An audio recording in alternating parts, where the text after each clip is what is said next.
let's go! LSU defensive coordinator search. I'm going to give you some names that I really like, some other names that don't make any sense to me at all, so go on ahead, subscribe to the channel. So I highly recommend you watch our video, the 5 things Ed Orgeron and Scott Woodward should do before they really interview anyone. I hope they've done those things, but here we go. First name, Karl Dunbar, because this is a dream job for him.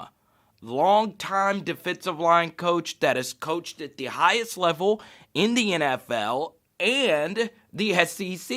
He's a former LSU defensive lineman. He's a former LSU and Alabama defensive line coach. He's from Opelousas, Louisiana. Shout out Mama's Fried Chicken. One of the greatest towns in Louisiana is the OP, which is also South Louisiana. So this would be a return home. Currently, he is the defensive line coach for the Pittsburgh Steelers. But if you honestly look, everywhere this dude has gone, he's had some of the best defensive linemen. I think people forget how good the Pat and Kevin Williams duo was with Minnesota.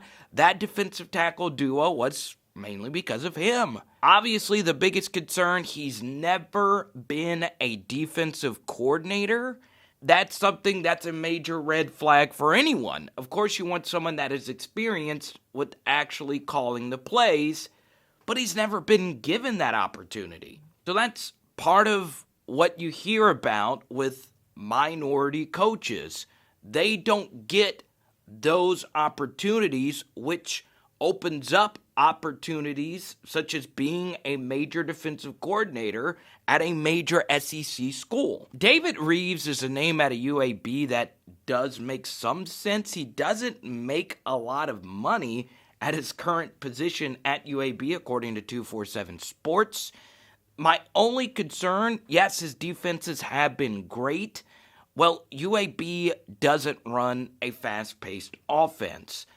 I think one stat that everyone should look at, and this is one that I have looked at for each and every defensive coordinator candidate that is out there, how many plays does your defense actually have to play per game?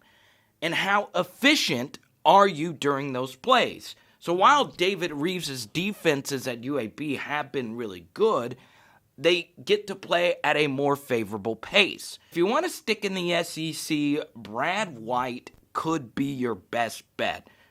Kentucky's had good defenses under Brad White.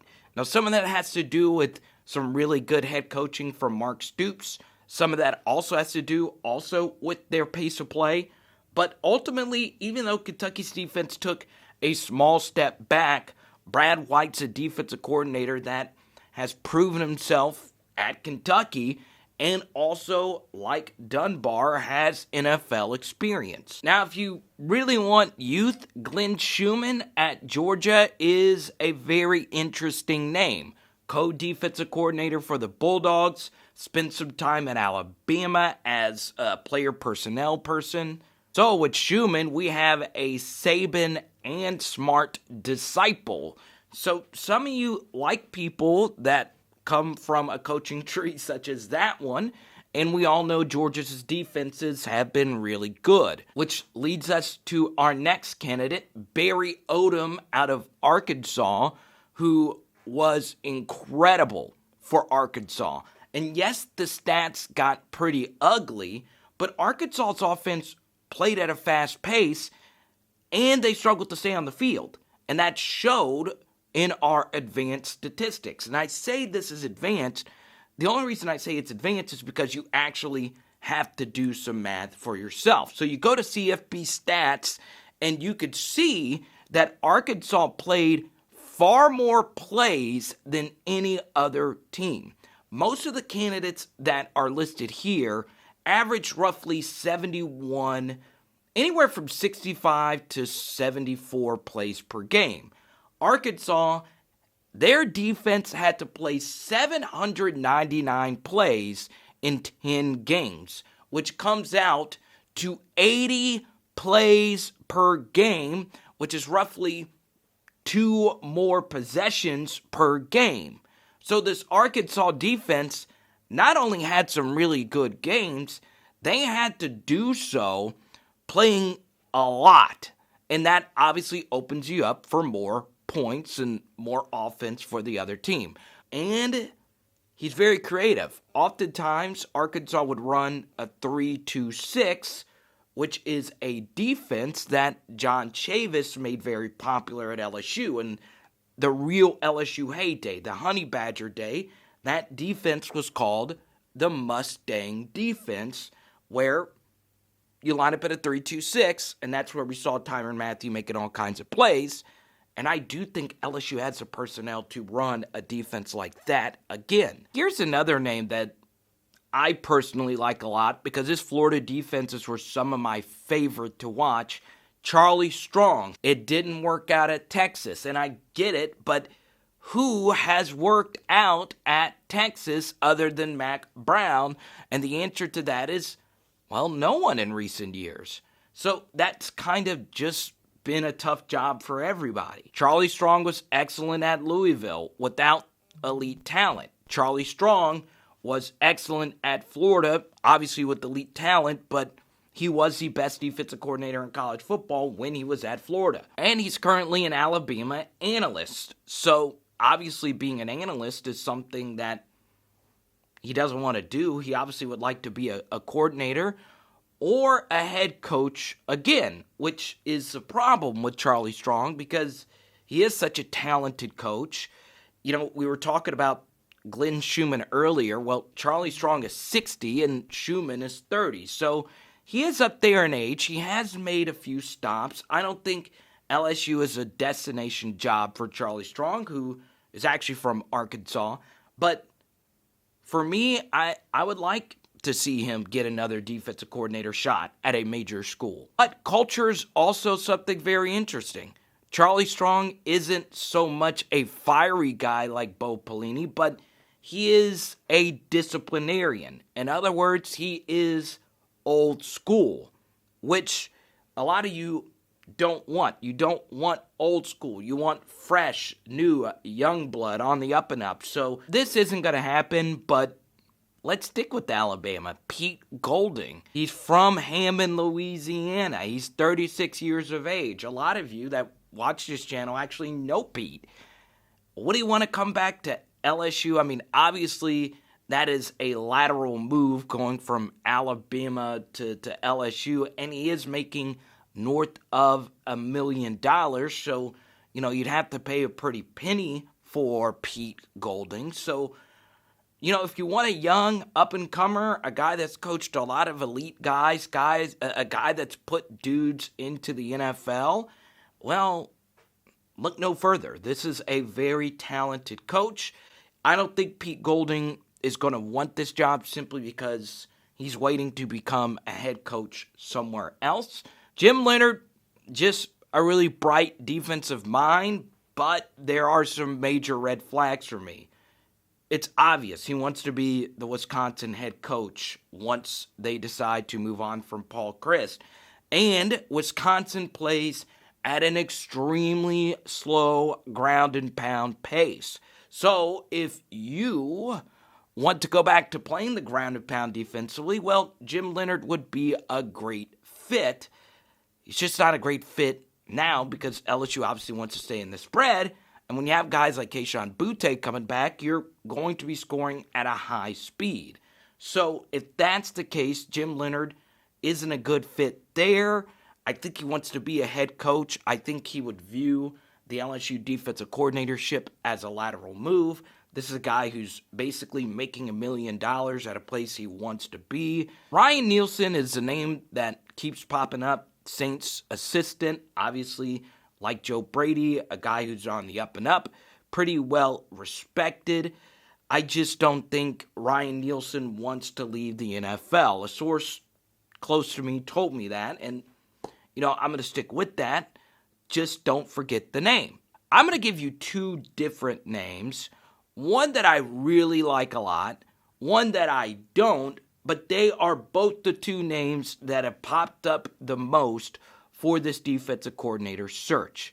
I'm going to start with the guy that I love, and I know this is going to sound basic and you come for outside the box LSU thinking, but Marcus Freeman checks every single box. Cincinnati, well, they played a lot of plays this year, and Marcus Freeman still led all of college football in yards per play.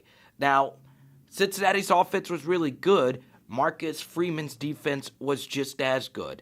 We've seen, and I've seen this, throughout social media, people breaking down the innovative defenses that Cincinnati has put out on the field. NFL background, young guy, relates with players, only makes $600K per year. Does he really turn down a $1.3, $1.4 million opportunity to coach in the SEC? I'm not so sure. Obviously, he's really tight with Luke Fickell, so that's why I don't think this is going to happen.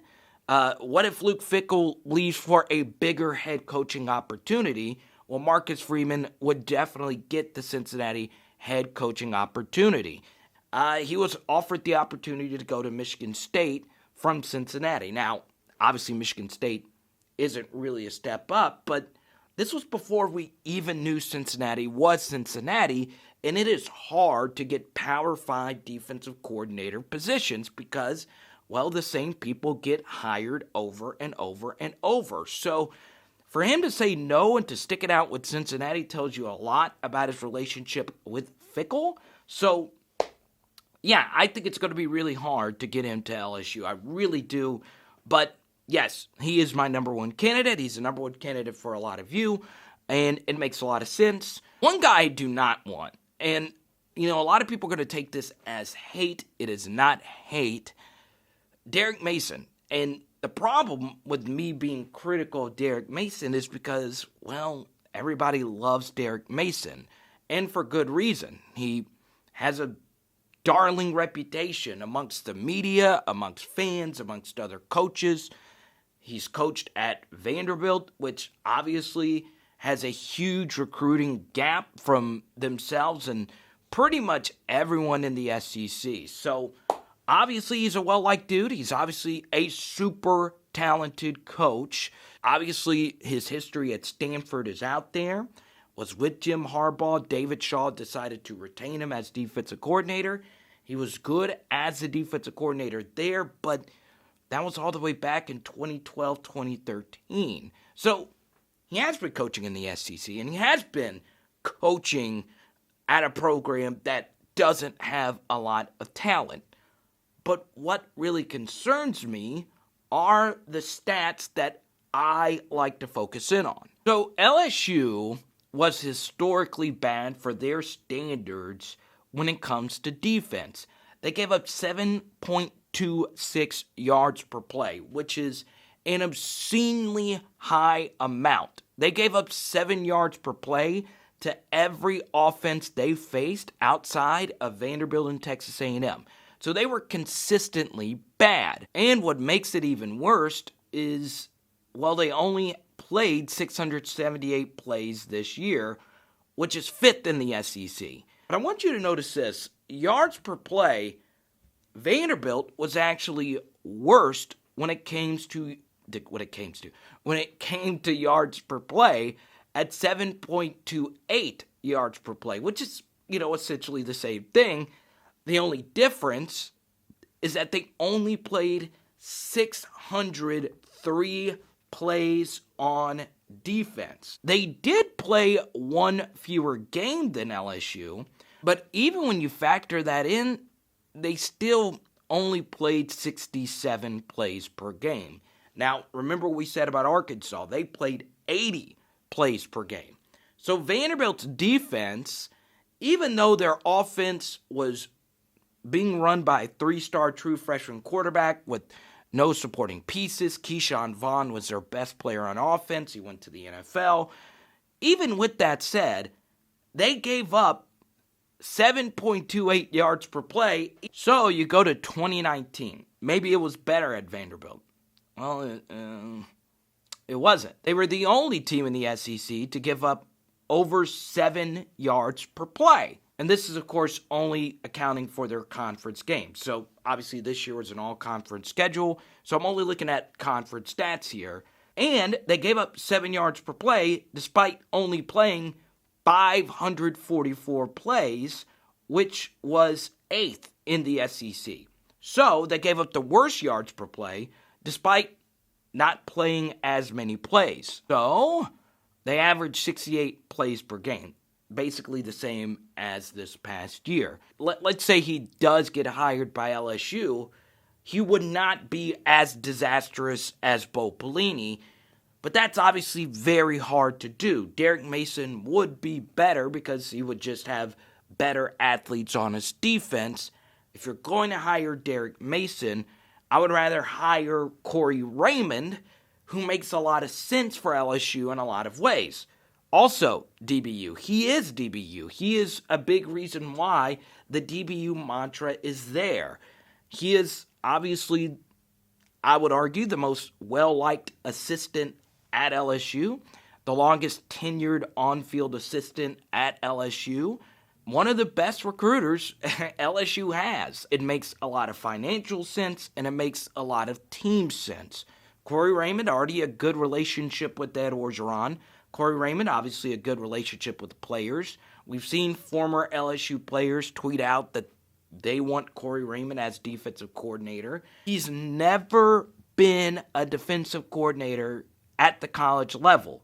So if you hire him to be a defensive coordinator and it doesn't work out, well, you're essentially taking out the best defensive backs coach in college football, the best defensive backs recruiter in college football, just out of the equation. And you also have a struggling defensive coordinator who is well-liked by everyone. So personally, I think for LSU's sake, for the long term, I think it would be better for them to keep him at cornerbacks or defensive backs coach. But if he does work out as your defensive coordinator, it does save you a lot of money, and you get a guy that bleeds purple and gold. This is a dream job for him to be the coordinator of a defense that he's been a part of for quite some time. I've teamed up with some analytics guys, and they have consulted on numerous big-time coordinator and head coaching jobs, including in the SEC. And there is one name that we all agree would be a great fit at LSU, and he is not on anyone's radar. So if you are a part of the LSU decision-making process, I would be happy to help you out. PowerHourLSU@gmail.com is where you can reach out to me and let me know what you think of the video, okay? It is Power Hour LSU. Boom! Bomb, bomb, bomb. Whew. I am high on these tuna steaks. I'm a tuna steak fanatic. Let's go.